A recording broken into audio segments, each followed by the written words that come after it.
ഇന്നത്തെ നമ്മുടെ രാവിലത്തെ പണി 10 മണി പൂക്കൾ നടലായിരുന്നു കേട്ടോ. അപ്പോൾ നമ്മൾ ഈ തെങ്ങിൻ്റെ ചോട്ടിൽ കുറച്ചെണ്ണൊക്കെ നട്ടു വെച്ചിട്ടുണ്ടായിരുന്നു. അപ്പം ഇപ്പോൾ പൂ വിരിഞ്ഞപ്പം അത് കാണാൻ നല്ല ഭംഗിയുണ്ട്. അപ്പോൾ നമ്മൾ വിചാരിച്ചു ഈ തെങ്ങിൻ്റെ ചോട് മൊത്തം നട്ടു പിടിപ്പിക്കാമെന്ന്. അപ്പോൾ നല്ല ഭംഗി ഉണ്ടാവുമല്ലോ. അപ്പോൾ സ്കൂളൊക്കെ അടച്ചിരിക്കുന്ന സമയമായതുകൊണ്ട് രാവിലെ തന്നെ ഏടു എൻ്റെ കൂടെ കൂടിയിട്ടുണ്ട് കേട്ടോ. അപ്പോൾ ഞങ്ങൾ രണ്ടുപേരോടെ കുഴിയൊക്കെ കുത്തി കുറച്ച് തണ്ടൊക്കെ അതിനകത്ത് നിന്ന് തന്നെ ഒടിച്ചിട്ട് കുത്തിക്കൊണ്ടിരിക്കുക കേട്ടോ. ഭയങ്കര ഈസി ആയിട്ട് ചെയ്യാവുന്ന കാര്യമാണ്. എല്ലാവർക്കും അറിയാം. നമ്മൾ വെറുതെ ഒന്ന് അധികം ആഴത്തിലുള്ള കുഴിയൊന്നും വേണ്ട, ജസ്റ്റ് ഒന്ന് കൈ കൊണ്ട് ഇതാക്കി നട്ടാൽ തന്നെ പിടിക്കുന്നതേ ഉള്ളൂ. അപ്പം എന്തായാലും ഒരു കമ്പൊക്കെ എടുത്ത് ഒരു കുഴിയൊക്കെ കുഴിച്ച് ഞങ്ങൾ രണ്ടുപേരും കൂടെ അത് ഫുള്ള് അതിൻ്റെ ഗ്യാപ്പ് ഉണ്ടായിരുന്ന ഫുള്ള് സ്ഥലങ്ങളും നട്ടു കേട്ടോ.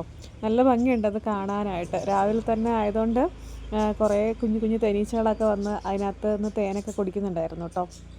10 മണിപ്പൂ ആയതുകൊണ്ട് തന്നെ കറക്റ്റ് 10 മണിക്കാട്ടോ ഇത് വിരിയുക.